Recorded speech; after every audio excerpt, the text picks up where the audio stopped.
Once you get one reptile, you don't want to keep just one. The common trend I see with people who get reptiles is they often want more than just one. And I, of course, am no exception. So today, we'll be counting down the top 15 pets that I want to get. I just want to start off this video by saying these animals are in no particular order whatsoever. So starting off with our first animal is actually going to be one that I'm going to be getting relatively soon, which is a Kenyan Sand Boa. Now, Kenyan Sand Boas are, well, as the name suggests, boas. They spend a lot of their time buried, like a lot of colubrids, but they are a boa. They give live birth, and they look like what's on the screen right now. From what I've read, most of them tend to be great eaters, so it'd be a pretty good beginner snake for me. Because, well, I've never kept a snake before. I do need name suggestions, so if you have any, leave them in the comments down below. That's going to bring us to number 2, which is actually a relatively common pet in this hobby, which is a bearded dragon. Now, I've always loved bearded dragons. I originally wanted to get a bearded dragon before I got Atlas over here. However, we didn't have the right tank size like I thought we did, so I ended up getting him instead. And I actually kept him in this this fish tank down here until me and my dad built this custom enclosure. Speaking of custom enclosures, would you guys want to see a build of this? There's actually another one up here. This one's for my friend. We just need to put the doors on top, or not on top, but on the. We need to put doors right here, and then it'll be great. And these two enclosures, of course, are made out of plywood, as you can tell. It's plywood. But if I were to make a build video, I think we're going to be switching over to using PVC soon, because PVC is just better. But yeah, if you guys want to see that, let me know in the comments below.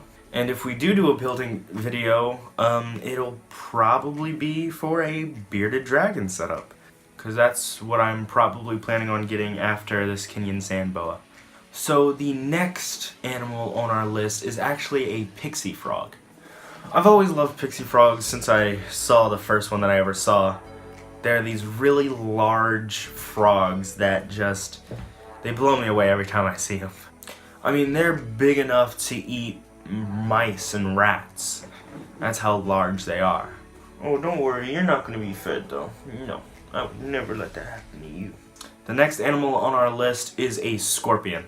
Now, this might freak some people out, but scorpions are just really cool animals. I was actually going to get a scorpion before I was going to get the Kenyan Sand Boa. There were also 2 other picks that I had before I got a Kenyan Sand Boa that'll be later on this list. Another cool thing about their care is that they usually only eat about once a week. Ever since I was little, I always had this, in the back of my mind, I always knew I liked scorpions, but I never knew I wanted to keep one until pretty recently, actually. And the reason why I'm getting the Kenyan Sand Boa instead of the scorpion is actually because my dad doesn't want it. He doesn't want anything venomous in the house. This brings us over to number 5, which is a Musk Turtle. Now, I've always liked turtles, and I'd always wanted to keep one until I actually started keeping reptiles and knowing that you need to do research before you get a reptile. And turtles, they need a lot of space. However, musk turtles are really small, and they stay really small. Now, of course, them being turtles are going to need a lot of space relative to their size. However, a 40-gallon breeder is not a lot compared to mini turtles. Now, they are called musk turtles because they musk, and that's definitely a downside, but I think all the upsides kind of overshadow that one small downside. So, bringing us back over to snakes, number 6 on our list is a ball python. Now, these are incredibly common and you'll see them everywhere, but I just really like ball pythons. Sure, they may sit in a ball all day, but they're really just amazing, adorable creatures. I think I'll probably get a ball python in the future, but as of now, I'm probably not going to. This was another one of those that I was going to get before I got a Kenyan Sand Boa. Because I was going to keep them in this tank right here while they were a juvenile. However, it's just a lot more expensive than a Kenyan Sand Boa. And I wanted to get something for the 10-gallon tank that I had already as well. And I didn't really want to get 2 reptiles at once. Not that it's bad to get 2 reptiles at once, but quarantining 2 reptiles to me would just, it wouldn't be ideal. I'm keeping the quarantine for the Kenyan Sand Boa in my room, and I'd have to find somewhere else to put this tank for the ball python. I'd also have to still buy a heat mat, I'd still have to buy substrate, I'd still have to buy climbing ledges and hides and all this other stuff if I were to get a ball python instead of a Kenyan Sand Boa. A Kenyan Sand Boa is just a lot more convenient for me at the moment, because right now some unexpected expenses have popped up that I need to pay for. So in the future, definitely. Right now, probably not. Now for the second lizard on our list is actually number 7, which is an Australian water dragon. Now I was actually considering Chinese water dragons before Australian water dragons, but I just think Australian water dragons are probably more convenient to keep. And the reason I say that is because from what I've seen, Chinese water dragons need a large vertical enclosure, which, I mean, it's not that big of a deal because, of course, me and my dad could build one. However, if I were to get a pre-made one, an Australian water dragon, they tend to need just a really long horizontal enclosure. Now, I'm not planning on getting an Australian water dragon anytime soon, and I'm planning on doing a lot more research before I get one. But overall, I just think Australian water dragons are just really cool reptiles. Number 8 on our list is the Vinegar Room. The Vinegar Room, as you can see, looks kind of like a scorpion, but isn't. They're not venomous in any way, and this is actually one of the animals that I was considering to get before the Kenyan Sand Boa. But the reason why this one isn't approved is because my dad thinks that bugs aren't pets, which I totally disagree with. But there's nothing I can do about it. A cool fact about vinegaroons is when they feel threatened, they actually shoot out this chemical that smells a lot like vinegar. But other than that, they're completely safe and aren't going to do much to you. So for number 9, we actually have a African fat-tailed gecko. Now, African fat-tailed geckos, as you can see, look very much like leopard geckos. Now, the main difference between these two are that leopard geckos are from an arid desert climate, while African fat-tailed geckos are actually from a tropical rainforest-like climate. Other than that, they look a little bit different. African fat-tailed geckos tend to have more banded coloration, while leopard geckos have more of spots all over their bodies. So number 10 on our list is a red-tailed boa, specifically a BCI or boa constrictor imperator. Now, this is a big snake. This is actually the biggest reptile on our list, and I probably won't be getting one of these for quite a while. Now, the reason for this is because they're big snakes, and a big snake is going to need a big enclosure and big food that they're going to have to eat. However, they're big, but they're not too big. They're big enough to be a big snake, but they're not so big as you need 2 people to handle them like a Burmese or reticulated python. Now number 11 is going to be a Yanis Gecko, or a New Caledonian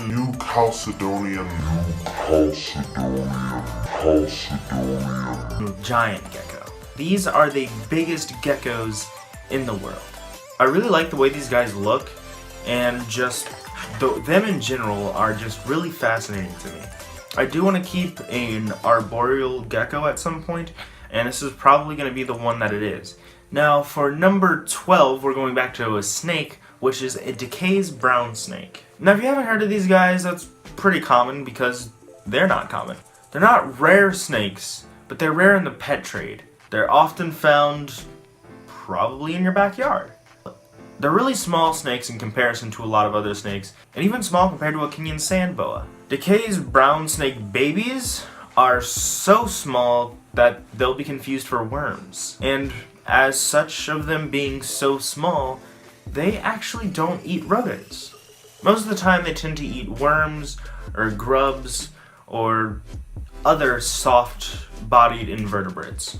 And another cool thing about these guys is that they actually give live birth. Number 13 on our list is going to bring us to the toad-headed agama, specifically the secret toad-headed agama. These guys are probably my favorite reptile in general.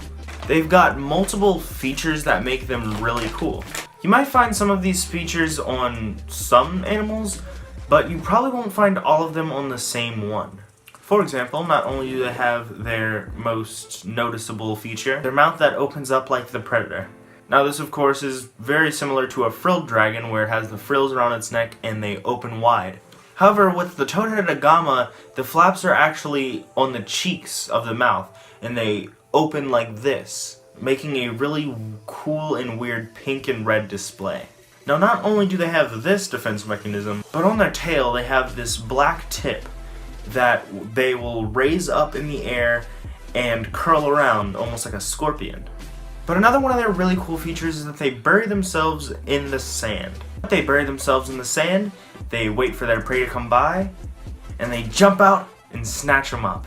Number 14 is going to bring us to our final snake, which is a garter snake. Now this may be pretty odd for you guys to hear, because a garter snake, we say those all the time. But you see, we see them all the time in the wild because they're an active species of snake. But a lot of the snakes that you're going to get, like ball pythons or Kenyan sand boas, are going to hide most of the time. However, garter snakes are incredibly active creatures and they're opportunistic carnivores. This means that they'll eat a variety of things, from insects to fish to rodents. And another cool thing about garter snakes is that they're actually communal creatures, which is something you often don't see with a lot of reptiles. Them being communal means that you can keep more than one in a singular enclosure. Most reptiles are solitary creatures, and if you keep them together, they will fight. Number 15 on our list is going to be an Accu Monitor. Now, I really like monitor lizards. They're really cool lizards, and they're just really interesting to me. However, a lot of them get pretty large and require a lot of space and a lot of care. The Accu Monitor is no exception, of course, but compared to a lot of other monitors, they stay relatively small and their care requirements are a bit easier. This is definitely a species that I would love to keep in the future. And they just look really cool, especially their tails. Their tails are really cool. Kind of almost reminds me of a Euromastix, which is another animal that should be on this list, but I don't want this video to be too long. If you guys want me to make a second video on on the different types of pets that I want to keep, then make sure you leave it in the comments below. That and like the video to show me that you like it. But yeah, I think that's gonna do it for this video. If you guys enjoyed it, make sure to share it with a friend and like, and if you guys want to see more, then make sure to subscribe. But yeah, that's about it. Bye.